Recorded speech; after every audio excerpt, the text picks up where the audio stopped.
પરિશ્રમ સોસાયટી આવાસ યોજનામાં જનતા રેડ થઈ। રૂડાના આવાસમાં સ્થાનિકોએ ફરી આ જનતા રેડ કરી છે।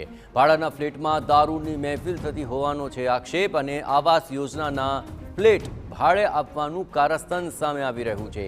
યોજનાના L306 નંબરના ફ્લેટમાં દારૂની મહેફિલ ચાલતી હોવાની પણ વિગતો મળી છે। આપણે જણાવીએ કે યુવતી અને તેના કિન્નર મિત્ર વચ્ચે ઝઘડો થતા આ મામલો સામે આવ્યો। સમગ્ર ઘટનાનો વિડીયો સોશિયલ મીડિયામાં પણ વાયરલ થયો છે।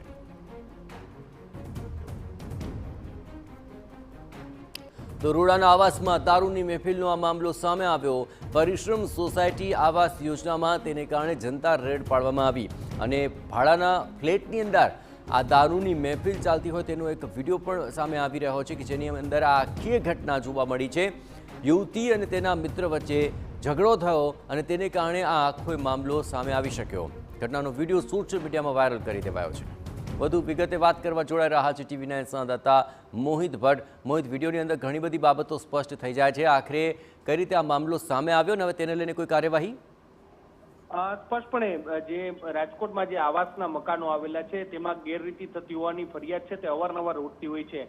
આ જ પ્રકારે રૂડાના જે આવાસ યોજના છે તેમાં જે પરિશ્રમ સોસાયટી આવાસ યોજના છે તેમાં જે સ્થાનિક લોકો છે તેમના દ્વારા એક એલ વિંગમાં આવેલ 306 નંબરના ફ્લેટમાં રેડ કરવામાં આવી હતી।